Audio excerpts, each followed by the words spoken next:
happened to you, boy? You don't look so good. Meatball?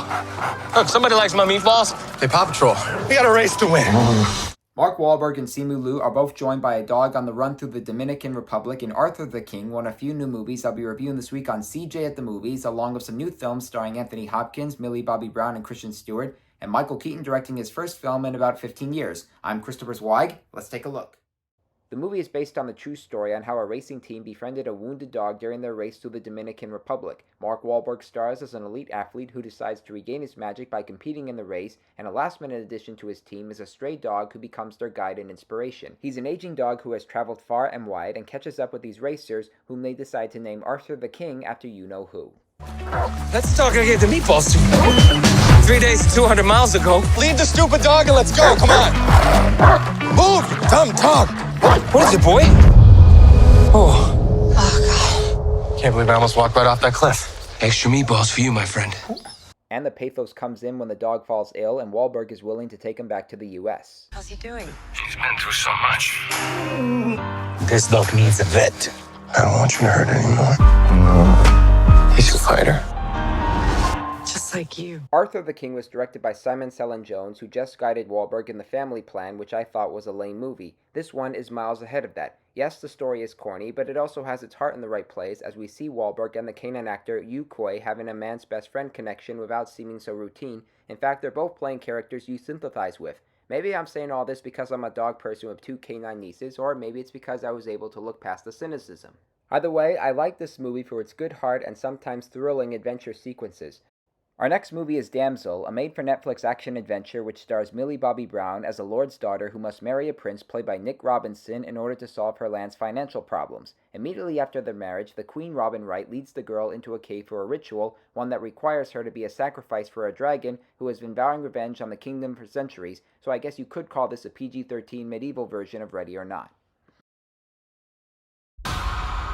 The girl is a lot smarter than the fairy tale genre would suggest her to be. In fact, the poster says this is no fairy tale. She's willing to find a way out of the cave even when the dragon calls her bluff.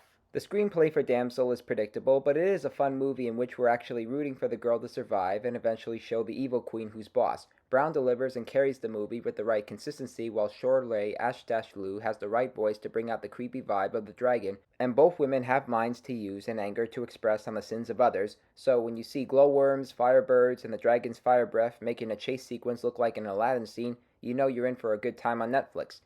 Next up, Love Lies Bleeding, a pulp crime drama released under A24 that's both entertaining and sometimes strange. Kristen Stewart plays a gym manager in the 1980s, meeting a young bodybuilder played by Katy O'Brien, who is passing en route for a contest in Las Vegas. The manager decides to help her out by giving her free steroids, and they help each other out with a little romance. What were you doing with that big girl?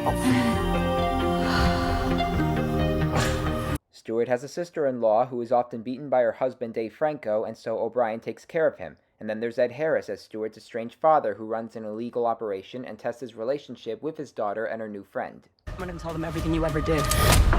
FBI, open up. Are you threatening me? Yep. Love Lies Bleeding was co-written and directed by Rose Glass, who also made Saint Maud a few years ago. I like that film, but I like this one even more. It deals with honest subjects regarding abusive men, the effects of steroids, and how relationships can rise and fall, and maybe rise again, and Stewart and O'Brien both deliver with attitude, risks, and womanhood. It's a fun ride that features a bizarre scene that ruins the bodybuilding contest, and another that reminds us a bit of a certain scene in The Thief of Baghdad.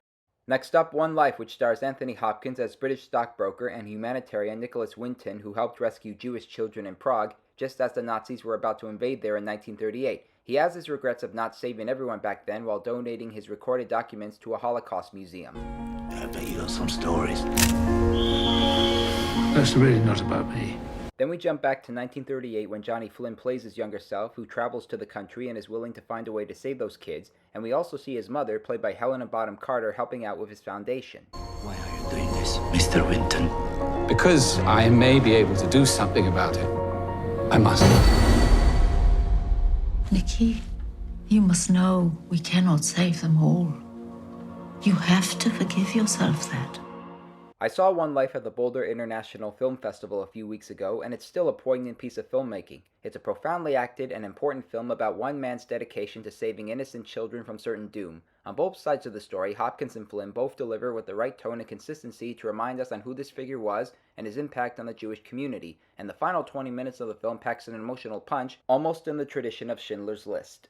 And our last movie is Knox Goes Away, directed by and starring Michael Keaton as a contact killer named John Knox who finds out that he has developed a form of dementia and must patch things up before his memory goes away. An attempt to redeem himself comes when his estranged son, played by James Marsden, comes to him desperate to get rid of the evidence of him killing his daughter's rapist.